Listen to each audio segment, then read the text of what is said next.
श्री सीतारामचंद्राभ्याम नमः। श्रीमद् वाल्मीकि रामायण बालकांड 51वां सर्ग। सतानंद के पूछने पर विश्वामित्र का उन्हें श्री राम के द्वारा अहल्या के उद्धार का समाचार बताना तथा सतानंद द्वारा श्री राम का अभिनंदन करते हुए विश्वामित्र जी के पूर्व चरित्र का वर्णन। परम बुद्धिमान विश्वामित्र की यह बात सुनकर महातेजस्वी महातपस्वी सतानंद जी के शरीर में रोमांच हो आया। वे गौतम के ज्येष्ठ पुत्र थे। तपस्या से उनकी कांति प्रकाशित हो रही थी। वे श्री रामचंद्र जी के दर्शन मात्र से ही बड़े विस्मित हुए। उन दोनों राजकुमारों को सुखपूर्वक बैठे देख सतानंद ने मुनि श्रेष्ठ विश्वामित्र जी से पूछा, मुनि प्रवर, मेरी यशस्वनी माता अहल्या बहुत दिनों से तपस्या कर रही थी। क्या आपने राजकुमार श्री राम को उनका दर्शन कराया?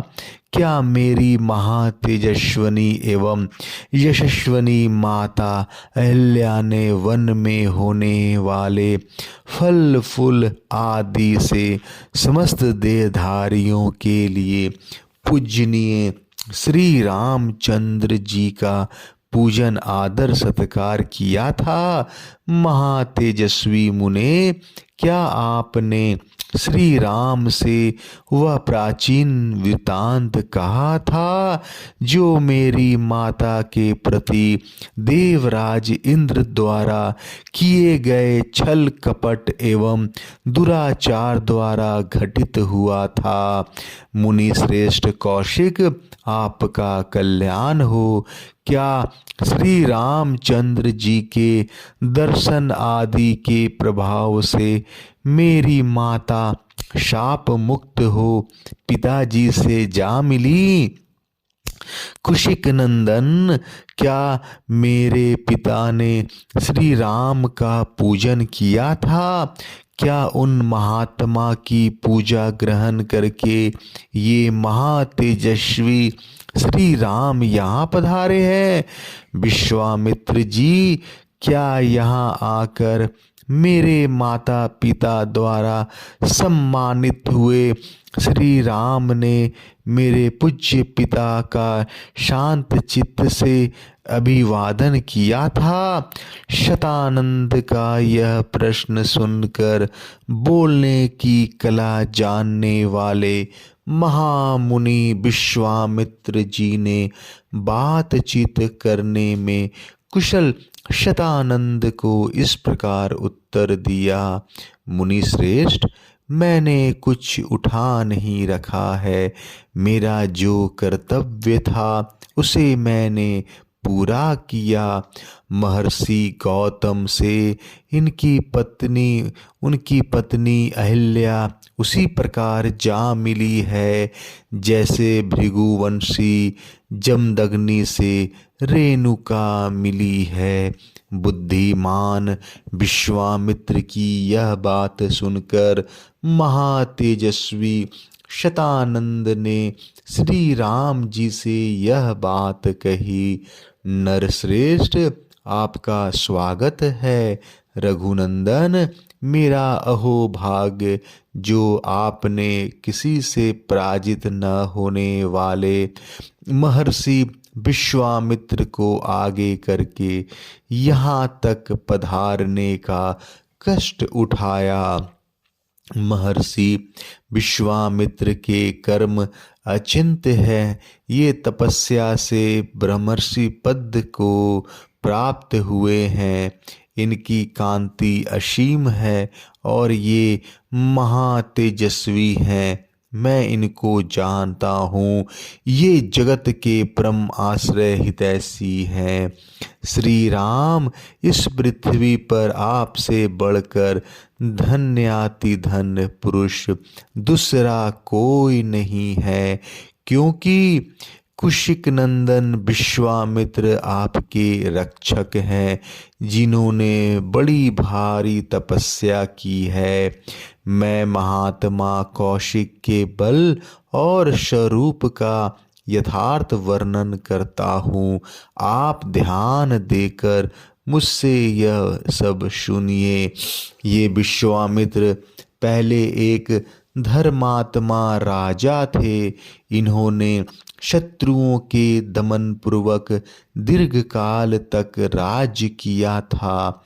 ये धर्मज्ञ और विद्वान होने के साथ ही प्रजा वर्ग के हित साधन में तत्पर रहते थे। प्राचीन काल में कुश नाम के प्रसिद्ध एक राजा हो गए हैं। वे प्रजापति के पुत्र थे।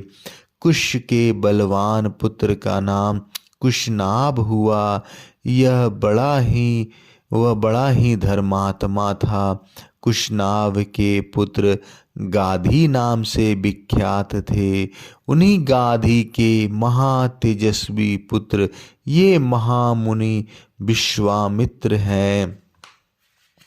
महातेजस्वी राजा विश्वामित्र ने कई हजार वर्षों तक इस पृथ्वी का पालन तथा राज्य का शासन किया।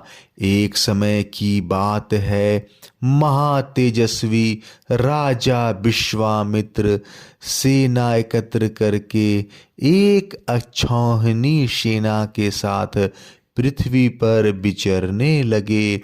वे अनेकानेक नगरों, राष्ट्रों, नदियों, बड़े बड़े पर्वतों और आश्रमों में क्रमशः विचरते हुए महर्षि वशिष्ठ के आश्रम पर आ पहुँचे, जो नाना प्रकार के फूलों, लताओं और वृक्षों से शोभा पा रहा था। नाना प्रकार के मृग, वन, पशु वहाँ सब ओर फैले हुए थे तथा सिद्ध और चारण उस आश्रम में निवास करते थे। देवता, दानव, गंधर्व और किन्नर उनकी शोभा बढ़ाते थे। शांत मृग वहाँ भरे रहते थे। बहुत से ब्राह्मणों, ब्रह्मर्षियों और देवर्षियों के समुदाय उनका सेवन करते थे। तपस्या से सिद्ध हुए अग्नि के समान तेजस्वी महात्मा तथा ब्रह्मा के समान महामहिम महात्मा सदा उस आश्रम में भरे रहते थे। उनमें से कोई जल पीकर रहता था तो कोई हवा पीकर। कितने ही महात्मा फल फूमूल खाकर अथवा सूखे पत्ते चबाकर रहते थे। राग आदि दोषों को जीतकर मन और इंद्रियों पर काबू रखने वाले बहुत से ऋषि जप होम में लगे रहते थे। वालखिल्य मुनिगण तथा अन्य बैखान से महात्मा सब ओर से उस आश्रम की शोभा बढ़ाते थे। इन सब विशेषताओं के कारण महर्षि वशिष्ठ का वह आश्रम दूसरे ब्रह्मलोक के समान जान पड़ता था। विजय वीरों में श्रेष्ठ महाबली विश्वामित्र ने उनका दर्शन किया। बालकांड 91वां सर्ग समाप्त।